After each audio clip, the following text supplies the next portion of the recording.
China just found a loophole in the US chip war, and it's called RISC-V. On September 10, 2024, Reuters reported that Alibaba's chip subsidiary T-Head shipped its billionth RISC-V processor. No US license required. No export ban applicable. No American company able to stop it. Because RISC-V is not a chip. It's not a company. It's an open-source instruction set, the blueprint language that tells silicon how to think. And here's what nobody is telling you: Washington has almost no legal tool to block it. Beijing knows this. And they are pouring billions into making RISC-V the foundation of a chip industry that Americans can never sanction again. This is the architecture war, and it might already be lost. Let's rewind. Every chip on Earth speaks a language called an instruction set architecture, or ISA. Your iPhone speaks ARM. Your laptop speaks x86, owned by Intel and AMD. These ISAs are licensed, guarded, and expensive. ARM Holdings charges royalties on every chip that uses its designs. Intel doesn't license x86 to almost anyone. According to ARM's 2024 IPO prospectus filed with the SEC, the company collected over $2.7 billion in royalties in a single fiscal year. That is the toll booth of modern computing. RISC-V blows that toll booth up. Created at UC Berkeley in 2010 by Professor Kristay Asanovic and his students, RISC-V was designed to be free. Free to use. Free to modify. Free from any single government's jurisdiction. Anyone, anywhere, can design a RISC-V chip without paying a cent in licensing fees. And that is exactly why China is obsessed with it. Here's why this matters right now. In October 2022, the Biden administration launched the most aggressive chip export controls in modern history. NVIDIA's H100, ASML's EUV machines, advanced fabrication tools, all blocked from China. In October 2023, those rules were tightened again. In December 2024, the Bureau of Industry and Security added another 140 Chinese companies to the entity list, according to the U.S. Commerce Department's own release. Every one of those restrictions targets specific chips or specific tools. None of them target an open-source specification, because legally, you cannot export control a set of ideas published on the internet. RISC-V lives in that legal gap. And China drove a freight train through it. The scale of Beijing's bet is staggering. According to a March 2024 report by SemiAnalysis, Chinese firms now account for roughly half of all global RISC-V core shipments. Alibaba's T-Head unit has shipped over 1 billion RISC-V processors. Huawei's HiSilicon has integrated RISC-V into its Kunping roadmap. And in July 2023, the Chinese Academy of Sciences launched an initiative called the RISC-V Software Ecosystem, or RISC-V, backed by state funding. Bloomberg reported in November 2024 that Chinese municipal governments in Shanghai, Shenzhen, and Beijing have collectively earmarked over $2 billion in subsidies for RISC-V startups. Companies like Star5, Nuclei, and SpaceMT have raised hundreds of millions in venture capital, most of it from Chinese state-linked funds. But here's where it gets complicated. RISC-V is not just a Chinese play. It's a global insurrection against ARM and Intel.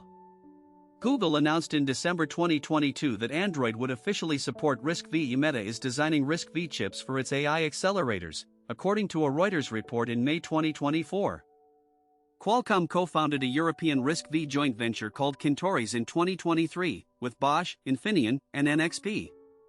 Even the U.S. Department of Energy has funded RISC-V supercomputing research through Lawrence Livermore National Laboratory. This means the West cannot simply kill RISC-V without killing its own future roadmap. And that is the trap Washington finds itself in. Ban RISC-V exports to China, and you damage Google, Meta, and Qualcomm.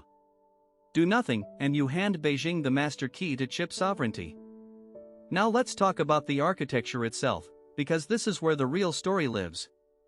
RISC-V stands for Reduced Instruction Set Computer, version 5. It uses a small, modular set of base instructions, around 47 in the core specification, with optional extensions for vector math, cryptography, and AI workloads. Compare that to x86, which has accumulated thousands of instructions over 4 decades of backward compatibility. RISC-V is clean, modular, modern. Engineers can strip it down for a $2 microcontroller or scale it up for a data center CPU. According to a 2024 technical paper from UC Berkeley's ADEPT Lab, RISC-V cores can achieve performance per watt figures comparable to ARM Cortex designs in embedded workloads. That is genuinely competitive. The gap only widens at the high end, where ARM's Neoverse and Intel's Xeon still dominate. But here's where the story changes. In August 2024, a Chinese startup called SemiAnalysis unveiled a RISC-V AI accelerator called the K1, targeting edge inference workloads. According to the company's own datasheet, it delivers 2 tera operations per second on integer AI tasks. That is not H100 territory. But it is enough for smart cameras, industrial robots, and automotive systems, massive markets that China wants to dominate without asking NVIDIA for permission. And in September 2024, Alibaba's T-Head announced the C930, a server-grade RISC-V core aimed at cloud workloads.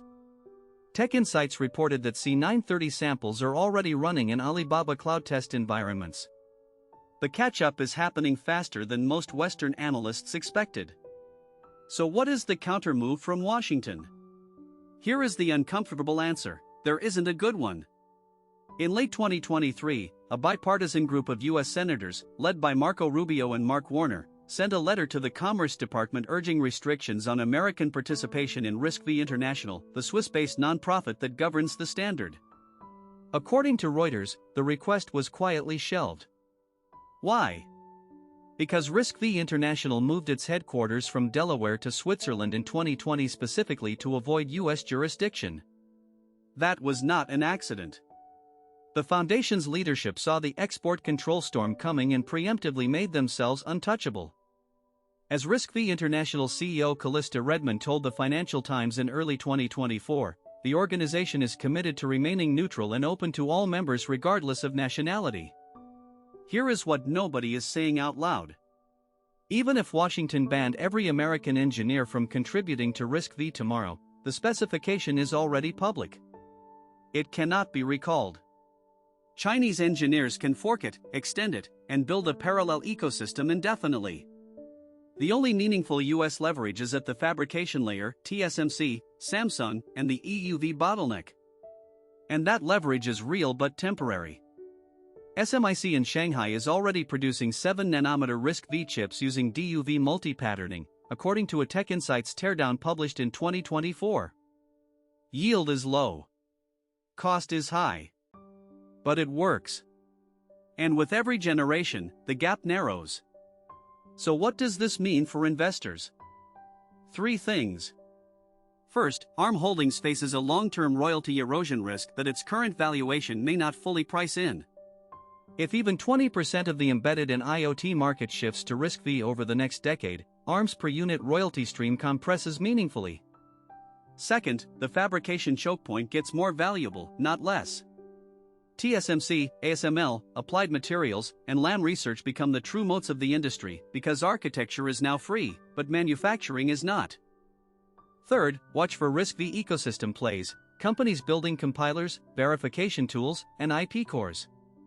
C5, the leading U.S. RISC-V design firm, raised $175 million in a Series F round in 2022 according to Crunchbase, and remains a potential IPO candidate. The bigger picture is this.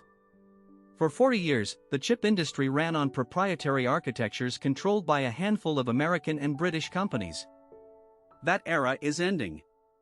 Not because RISC-V is technically superior, it isn't, at least not yet, but because geopolitics has made openness the only survivable strategy for half the world. China will keep pouring money into RISC-V because it has no other choice. Europe will keep backing RISC-V because it wants sovereignty from both Washington and Beijing. Even American hyperscalers like Google and Meta will keep investing because vertical integration is cheaper on an open standard. The instruction set is becoming a commodity. And commodities do not respect borders. So let's return to where we started. China found a loophole. Washington cannot easily close it. And the architecture that powers your next phone, your next car, your next AI accelerator may not be designed in Cambridge or Santa Clara. It may be designed in Shanghai, on a foundation built in Berkeley, governed from Switzerland, and immune to every export control the United States can write. That is the RISC-V endgame. And it is already in motion. Subscribe if you want to understand the chip war before it hits the headlines. I break down one every week. Next video, we're going inside SMIC's secret 5nm program and the one Dutch machine that Washington forgot to ban. You will not want to miss it.